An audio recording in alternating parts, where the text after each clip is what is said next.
పూరా లోకల్. నమస్తే, welcome to పురా లోకల్. నేను మీ తేజ పృథ్వీ.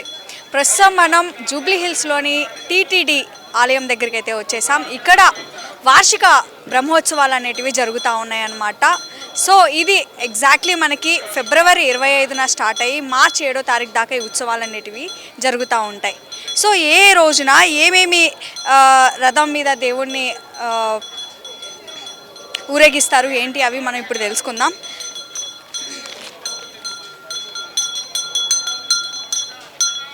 ఈరోజు స్వామివారికి నార్మల్గానే పూజ ఉంటుంది. సో ఆదివారం వచ్చేసరికి గరుడ వాహనం మీద స్వామివారిని ఊరేగించడం జరుగుతుంది. ఏదైతే మనకి తిరుమల తిరుపతి దేవస్థానంలో ఎలా అయితే చేస్తారో, అక్కడ ఉత్సవాలు ఎలా అయితే చేస్తారో ఇక్కడ కూడా అలానే జరుపుతారు అని చెప్పేసి ఇక్కడ ఉన్న అర్చకులు అయితే చెప్తా ఉన్నారు. సో మళ్ళీ 3వ తారీఖు రథరంగ డోలోత్సవము, 5వ తారీఖు రథోత్సవము, 6వ తారీఖు చక్ర స్నానం, 7వ తారీఖు పుష్పయాగం. సో ఇలాంటి ఈ 25 ఏదైతే మనకి ఫిబ్రవరి 25 నుంచి స్టార్ట్ అయ్యి ఏప్రిల్ 7వ తారీఖు దాకా జరుగుతూ ఉంటాయో ఇవన్నీ ఉత్సవాలు మనకి ఇందులో ఇంక్లూడ్ అయి ఉంటాయి అన్నమాట. సో ఒకసారి మనం ఇక్కడున్న అర్చకులతో కూడా మాట్లాడే ప్రయత్నం చేద్దాం. అసలు స్వామివారికి నిత్యం అర్చనలు ఎలా జరుగుతాయి, ఏంటి అభిషేకాలు ఏమన్నా ఉంటాయా, లేకపోతే అసలు తిరుమలలో ఎలా అయితే జరుపుకుంటారో ఇక్కడ కూడా అలానే జరుపుకుంటారా అన్న విషయాలు మనం తెలుసుకుందాం. నమస్తే అండి. శుభాశీస్సులమ్మ. నేను డాక్టర్ రాఘవ సతీష్ శర్మ అంటారు, యథార్థవాదిని. మీ యూట్యూబ్ ఛానల్స్ వాళ్ళు ఈ మధ్య నా ద్వారా ఎన్నో విషయాలు బయట సమాజానికి తెలియపరిచారు. నేను ముందుగా చెప్పటం అలవాటు, నేను చెప్పినవి జరగడం పరిపాటి. ఇవి జరుగుతూనే వస్తున్నాయి. కాబట్టి ఈరోజు ఇక్కడ తిరుమలకి వెళ్లకుండానే తిరుమల వెంకన్న దర్శనాన్ని కమనీయంగా, కళ్యాణంగా, ఆనందభరితంగా చూసే అద్భుత అవకాశం నాకు కలిగించినటువంటి మా అర్చక బృందానికి, అలాగే మా రాజాకి ఇక్కడికి తీసుకువచ్చి నాకు ఆ కలియుగ వైకుంఠనాథుడి శ్రీమన్నారాయణుడి యొక్క శ్రీనివాస రూపంలో ఆనందభరితమైన దర్శనాన్ని కలిగించినందుకు మనసు ఆనంద పరవళ్ళు తొక్కుతోంది. అంతేకాకుండా ఇక్కడ ఉన్నటువంటి మీ మాధ్యమాలన్నీ కూడా అక్కర్లేని అనవసరమైన కొన్ని వ్యాపకాలని, విషయాలని భగవంతుడితో సమానంగా పోల్చేటటువంటి విధానంలో చేస్తున్న కొన్ని పొరపాట్లని, తప్పులని దిద్దే క్రమంలో ఇటువంటి సన్నిధానంలో శ్రీనివాసుడి ఆశీర్వచనంతో ఆగమశాస్త్రం యొక్క గొప్పతనాన్ని, భగవద్ దర్శనం యొక్క మహిమాన్వితని మీ మాధ్యమాల ద్వారా అందరికీ చేర్చి అక్కర్లేని వాటి జోలికి పోకుండా అనంతమైనటువంటి ఆది మధ్యాంతరహితుడైనటువంటి ఆ ఆదిదేవుడి యొక్క ఈ రూపాన్ని ప్రజలకి చేరువ చేయండి. నాలాంటి వాళ్ళని నమ్మితే ఏమొస్తుంది, బూడిదే. భగవంతుణ్ణి నమ్మండి, బంగారుమయం అవుతుంది జీవితం. కాబట్టి నేను ఒక సీతమ్మ కొడుకుగా, నారసింహుడి బిడ్డగా, భగవత్ సేవకుడిగా ఇదే నా పరిచయం. నా ముందు ఎన్ని తోకలున్నా, నా వెనక ఎన్ని తోకలున్నా నేను సీతమ్మ కొడుకుననే చెప్పుకుంటా. అలాగే ప్రతి ఒక్కరూ పట్టుకోవాల్సింది భగవత్పాదాలని, వేడుకోవాల్సింది ఆ భగవంతుణ్ణి, చేతులెత్తి మొక్కాల్సింది ఆ భగవన్నామ స్మరూపణని, చదవాల్సింది కూడా ఆ భగవన్నామమే. తదుపరి నాలాంటి వాడిని ఒక సలహాదారుగా మాత్రమే తీసుకోవాలి. ఆ ఆది మధ్యాంతరహితుడైనటువంటి ఆ కలియుగ వైకుంఠనాథుడైన ఆ శ్రీనివాసుణ్ణి వేడుకోండి, విన్నవించుకోండి, ముక్తితో తరించండి, మీ జీవితాల్ని బాగు చేసుకోండి. ఇంతకన్నా ఏం చెప్పగలను, ఇంతే చెప్పగలను. అవునవును. సో అయ్యారు మనకి 25th నుంచి ఉత్సవాలు అనేటివి స్టార్ట్ అయ్యాయి, 7th దాకా జరుగుతూనే ఉంటాయి. కాబట్టి ఈరోజు స్పెషాలిటీ ఏంటి, ఇక్కడ గుళ్ళో ఏం చేయబోతున్నారు? అమ్మ, ఈరోజు ఏవైతే వాహనాలు ఇక్కడ అంటే ఈ తిరుమలకి సంబంధించినంత వరకు ఏ ఉత్సవాలు అయితే జరుగుతాయో, ఏ వాహనాలు అయితే జరుగుతాయో అవే జరుగుతాయి. ప్రత్యేకంగా రేపు గరుడ వాహనంతో వరకు ఇవాళ రేపు విపరీతమైనటువంటి అవకాశం తీసుకుంటారు చాలామంది. మీరు కూడా నుంచునే స్థలం లేకపోవచ్చు, ఆ స్థానంలో ఉంటుంది. కానీ అమ్మ, ఒక్క ఒక మాట చెప్పనా, ఉత్సవాలు అంటే ఇప్పుడు మన ఇదివరకు ఇంట్లో ఒకటే బండి ఉండేది, ఇప్పుడు మనిషికో బండి ఉంటుంది. అలాగే ఇప్పుడు భగవంతుడికి కూడా హంసవాహనమని, సింహవాహనమని, గరుడ వాహనమని, సూర్యప్రభ వాహనం, చంద్రవాహనమని ఇలా రకరకాల వాహనాలు ఉంటాయి. ఒక్కొక్క రోజు ఒక్కొక్క అవతారానికి ఒక్కొక్క వాహనాన్ని వినియోగించి ఆ ఉత్సవాన్ని కన్నుల పండుగగా గావించి అందరూ వీక్షించే ఆమోదకరమైనటువంటి విధానంలో ఈ పవిత్రోత్సవాలు, ఈ బ్రహ్మోత్సవాలు నిర్వహిస్తారు. సహజంగా ఏమిటి అంటే అందరూ వచ్చి చేసుకోలేరు కాబట్టి ఇక్కడికి వచ్చి ఈ అదృష్టాన్ని దక్కించుకోవాలని ఈ ఉత్సవాలని ఇక్కడ నిర్వహిస్తున్నారు. మీ మాధ్యమాల ద్వారా ఇది అందరికీ అందితే మరింత ఆనందం. భాగ్యనగరం, జూబ్లీ హిల్స్ ప్రత్యేకమైనటువంటి ప్రాంతంలో ఉన్నటువంటి దేవాలయం భక్తులకు కొంగు బంగారమై భక్తులు అడిగినటువంటి కోరికలు తీర్చినటువంటి స్వామి ఆ తిరుమల తిరుపతి స్వామి ఇక్కడికి ఈ ప్రాంతానికి దిగివచ్చి అంత దూరం వెళ్ళలేనటువంటి వారికి ఇక్కడ అడిగినటువంటి కోరికలను ఇచ్చినటువంటి స్వామి ఎవరైతే ఉన్నారో శ్రీ వెంకటాచల నివాసుడైనటువంటి శ్రీనివాస స్వామి. వెంకటం అంటేనే ఆ స్వామివారు కష్టాలను నివారించి దుఃఖాలను తీసివేసి ఆనందాన్ని ఇచ్చినటువంటి స్వామివారు ఉన్నటువంటి వారు శ్రీ కలియుగ దైవం ఎవరైతే ఉన్నారో శ్రీ వెంకటేశ్వర స్వామి. ఆ వెంకటేశ్వర స్వామే ఈ బంజారాహిల్స్ జూబ్లీ హిల్స్లో స్వామివారు వెలిసి ఉన్నారు.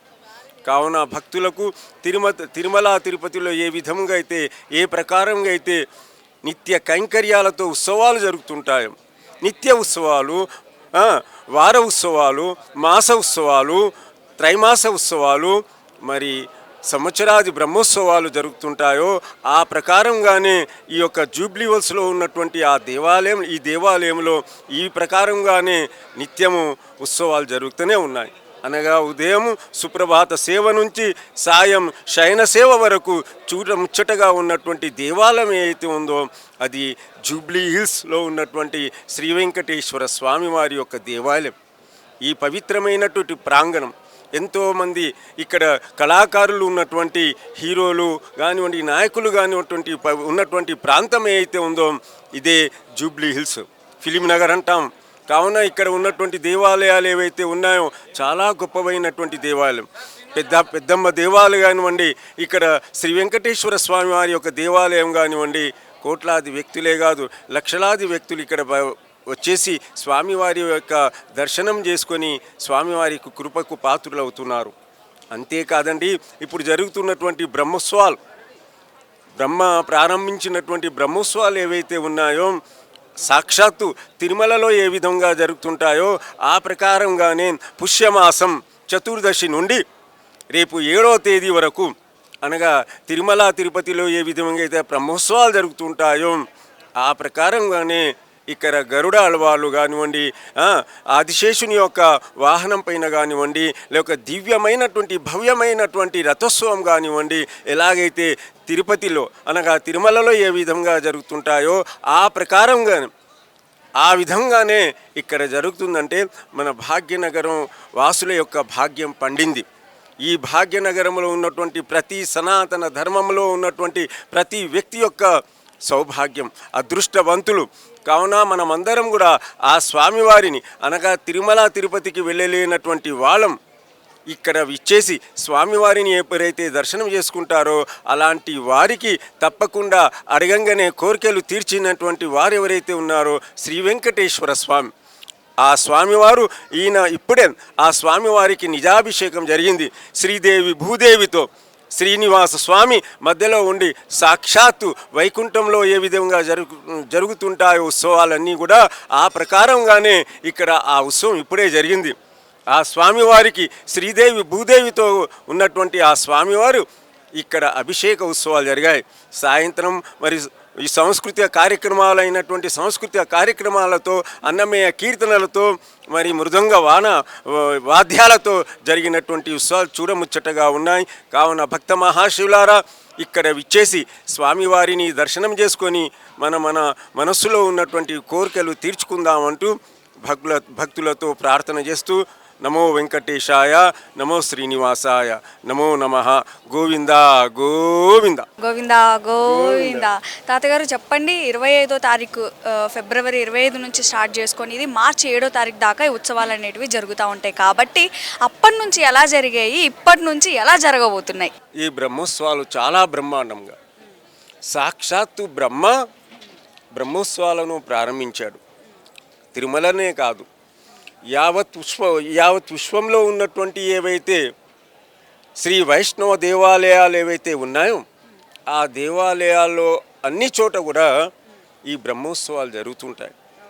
అనగా దేవాలయం ఎప్పుడైతే ప్రతిష్టాపన జరిగిందో ఆనాటి కాలం నుంచి ముహూర్తాలను చూసుకొని ఆ కాలం నుంచి బ్రహ్మోత్సవాలు ప్రారంభమవుతాయి. అలాగనే జరుగుతున్నది.